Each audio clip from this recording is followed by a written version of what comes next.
Okay, so the first thing we had to do was think of the song that we wanted to use for our video. And we started off like around the middle of the summer with about 20 or 30 different ideas, all of which we both liked and thought were interesting and stuff, and some of them we had actual story ideas to go with them.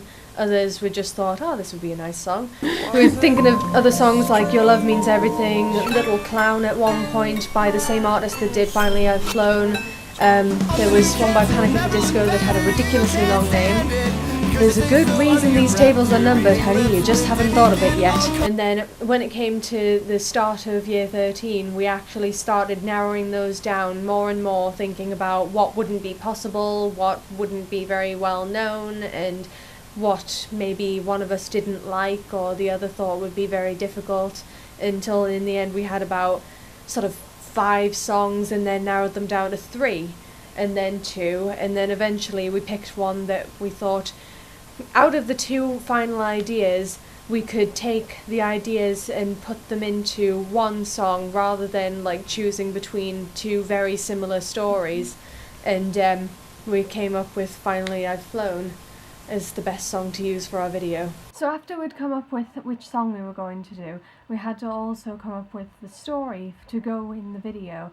And that was relatively easy because Finally I'd Flown, when you look at the lyrics, actually had a sort of story already about someone who was very weak and feeble, unable to believe in themselves, struggling through life, and then eventually by the end of the song freeing themselves from that, the idea of finally being able to fly.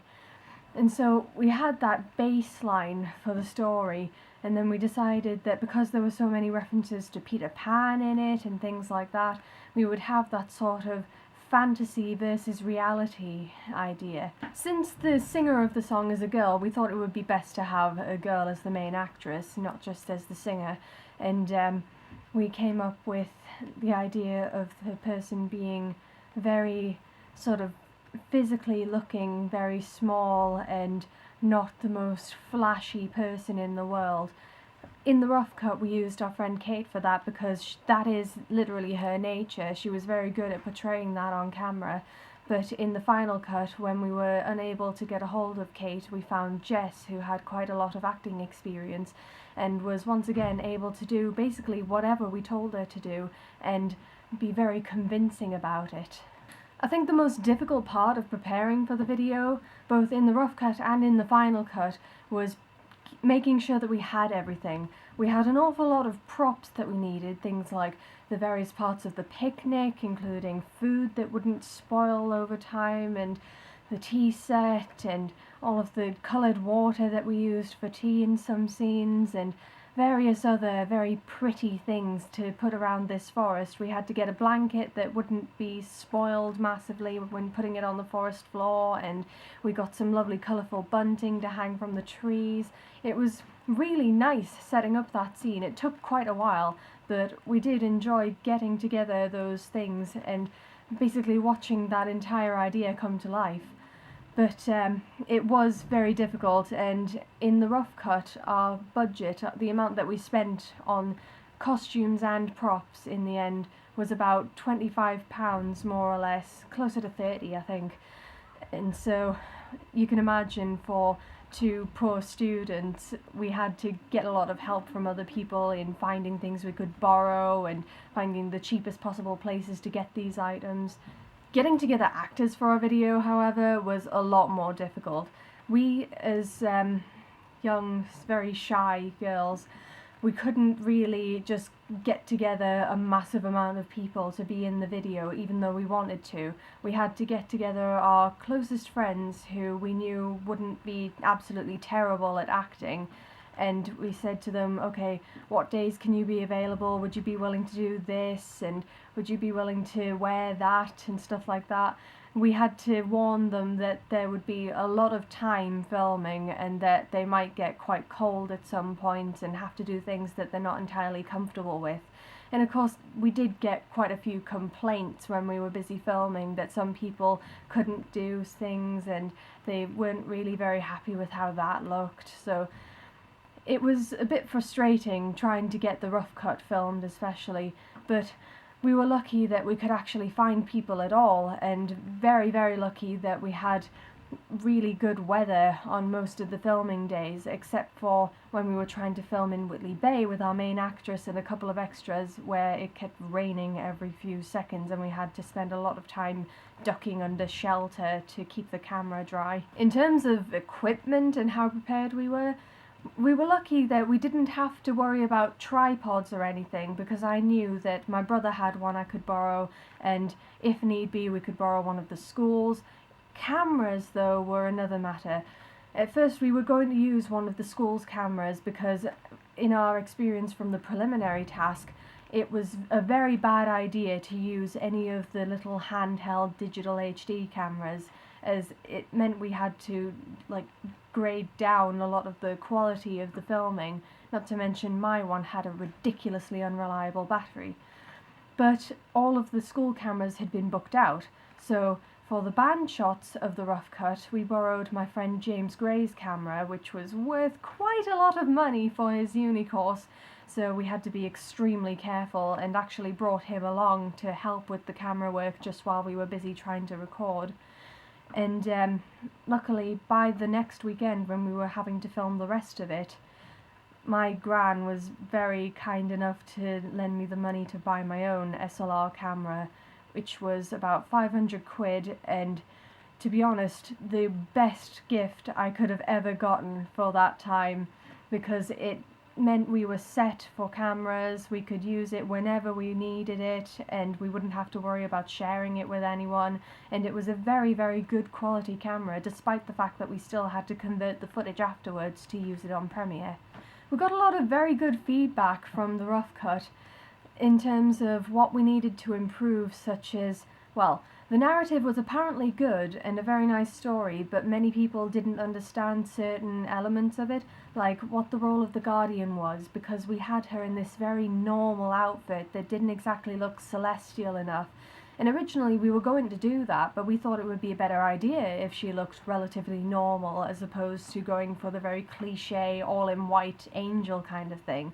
But that's what they wanted, so when planning the new costumes for the final cut, we did actually take that into account and had Jazz, who played the Guardian, wear all white, a lovely sort of covering dress with her hair out, and these still the same fairy wings from last time, which we had to be very careful with, they were extremely delicate, and her glasses off, and this lovely sort of makeup that took about 45 minutes at a time to put on because it was so detailed, and we tried our best to get it the same every time. Another thing that they thought needed improving was, well, the teachers especially, but many of the people who we showed it to, didn't quite understand the significance of certain things, where well, in the forest where we had all of the extras dancing around and stuff, it didn't quite look wild enough, they said. It needed a bit more to it, so we decided that we would either find more people to be in it and make it a little more crazy, or tone it right down to a simple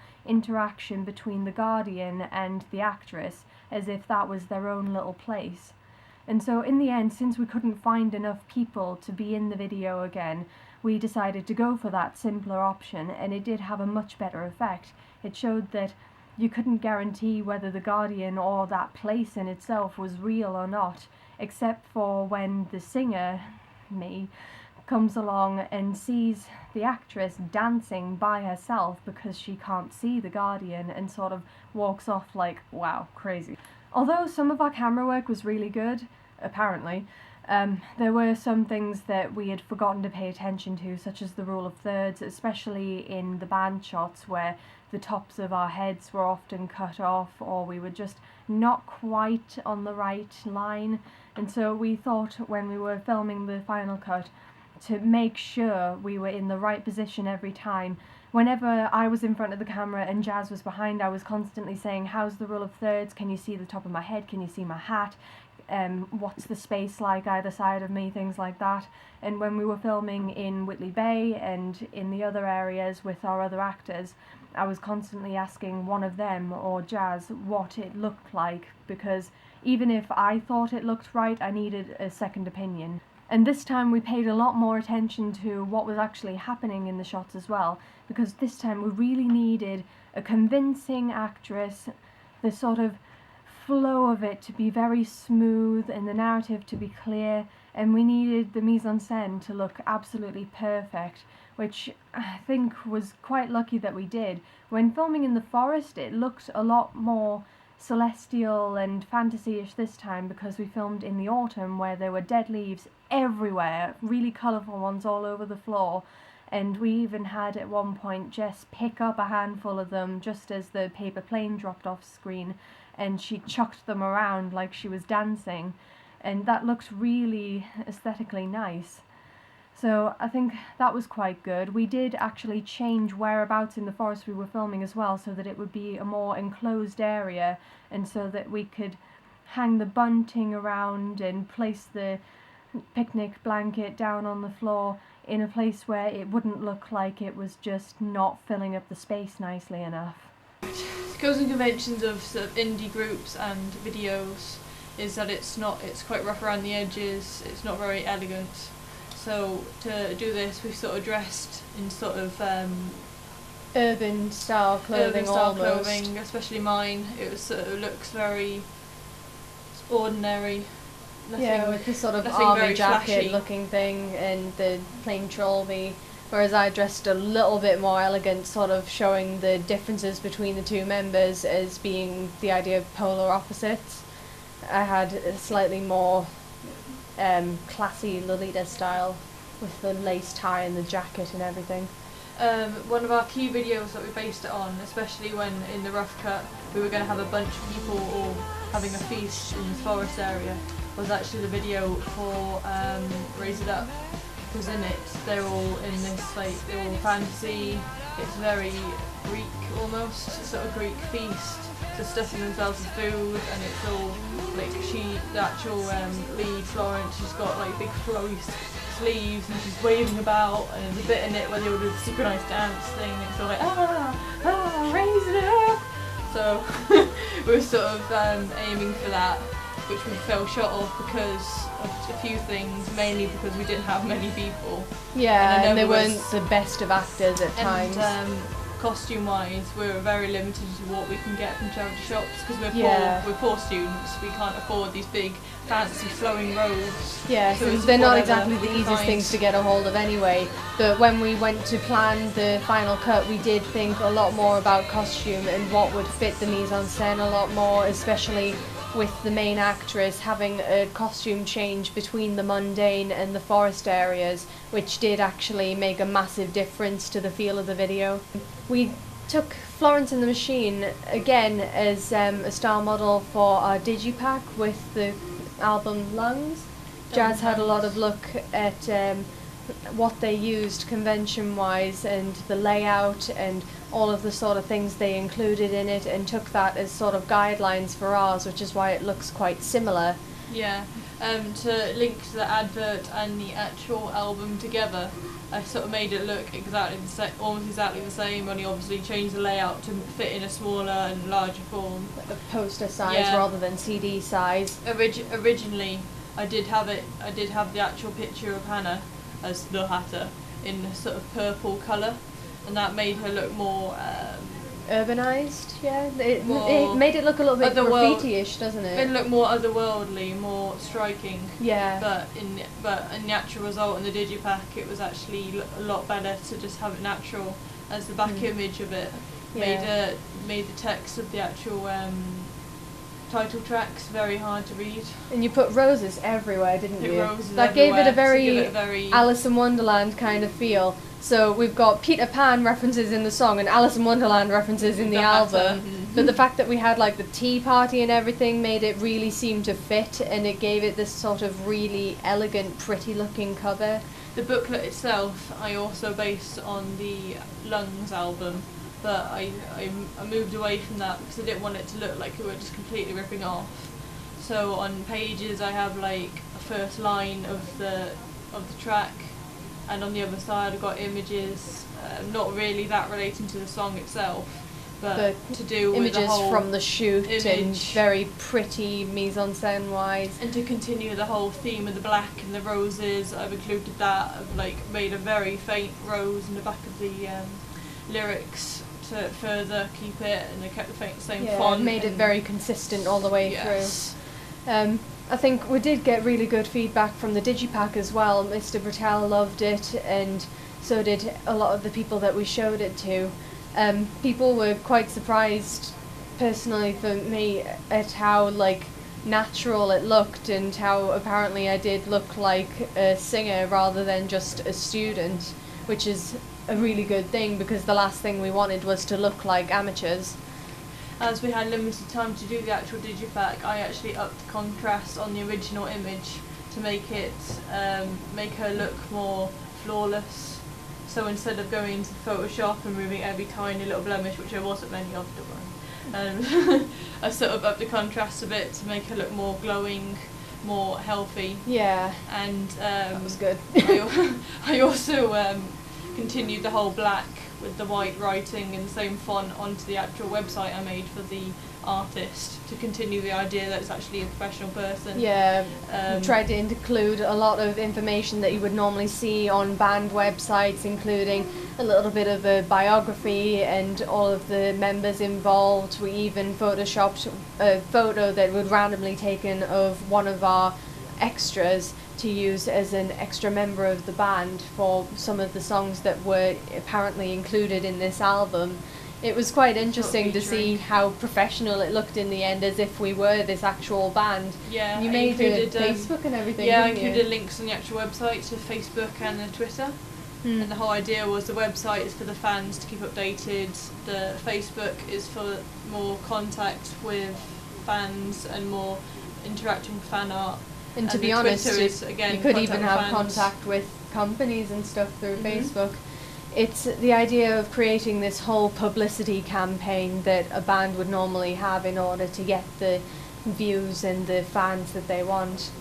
In terms of the Digipack, a convention we challenged was that the booklet doesn't contain all of the song lyrics. It only contains a portion of the lyrics, typically the first line. We did this because we thought it would be much more aesthetically pleasing in the limited space we have, rather than shove a whole load of lyrics onto one little page. It didn't look good, so I just used the first couple of lines from each song, and the opposite page was of an image loosely relating to the lyrics, the nature of it, and other photos included in the Digipack, and obviously everything in the video itself is presented very high quality, beautiful, almost cinematic. We did this because in relation to the actual song, we thought it would be much better to focus on camera work, interesting angles, and just location and lighting, rather than actual trying to say a story, because the story itself is quite simple. Another convention we challenged with the Digipack and also the video to some extent, was that it's quite symbolic if you want to give it that sort of thought channel. It's the whole title, Tea in Limbo, immediately makes you think, interesting. Throughout the Digipack, there's references obviously to Alice in Wonderland with the whole tea party, and obviously the name, The Hatter. That was actually one of the main influences on the video and Digipack, the whole escape from reality, fantasy, which is obviously reflected in the video. It's everything ties in together quite nicely. When comparing the rough cut and the final cut side by side, there were various things that were very similar, the same as how in the rough cut we did prove very loyal to the things that we'd included in our storyboard. There were a few things that we did change due to spur-of-the-moment ideas, but we were very determined to keep it to what we had planned originally, especially in the animatic, which you can see on the blog. Jazz has put them side by side, same as in the Young Bride video. I think I was pretty proud of how some of the effects we were going for were pulled off when I did the editing, especially as we planned from the beginning, that part where the actress comes towards the camera with a paper plane from her notebook and throws it at the lens. We obviously didn't have the actress throwing it at the camera lens for risk of damaging it. We just had each time the actress come up to the camera and just throw it as hard as they could in the general direction of the lens, but missing it. And then I would edit it just from the moment it comes the most into view of the lens, the most it covers the lens, jump straight to the clip that we filmed in the forest, where I started off holding the paper plane directly in front of the lens and then dropped it. So that made it look like the paper plane had actually stuck to the lens, and that when it had fallen away we were suddenly in a different place. I think that was really nice and quite artistic. In the rough cut we had a scene where the actress, well, Kate at the time, was walking past a man with a free hugs sign, which actually I had gone up to and hugged, and she was too shy to and walked past. So we thought that didn't really work the way we wanted to, scrapped that completely, and decided to instead have a moment where, to refer back to an earlier scene in front of the mirror in her bedroom, the actress is standing there and just looking at herself like in a sort of self-pitying way, and then suddenly her reflection changed into the version of herself from the forest. And to do that we took an effect called garbage matte, and it allowed me to cut out just a little section of the video of one clip and then have the rest of it be transparent, so that when I put it over the top of another clip, then just that bit would show up over the top of the other clip. And so when I was filming, I kept the camera in a certain place, filmed just after we'd come out of the forest, Jess standing in front of the mirror, doing what she was supposed to do as the forest version, and like smiling at the mirror and stuff like that while she still had her makeup on. Stopped filming, kept the camera in exactly that same place, if slightly off when I realised afterwards. She ran downstairs and quickly got changed into her other outfit, got her makeup off and everything, made herself look as close to the rest of the video as possible when she was wearing her mundane outfit, and then came back upstairs, and while we still had this, well, basically the same sort of daylight coming through the window, she filmed the other part of that clip. And so I was able to overlap them and have it look like it was exactly the same footage. It was a really good effect in the end, and I had to make sure that it was aligned properly, so the section that I took out was actually just the whole mirror, so that it covered up just the tiny bit of a jump that it made when I'd been filming. I must have knocked the camera slightly or something. I really should have left it just filming the entire time, but I didn't want to waste the battery. We did actually interview Jess on the very last day of shooting, just to ask her what she thought of this entire project. What did you find to be the most difficult, or that you like maybe the least enjoyed? It's not that I didn't enjoy this, but I think not knowing a lot about the song. Yeah, because I didn't hear the song until like, a week into it, which is fine, and it made it more interesting because I could put my own spin on it. But I think that was quite difficult.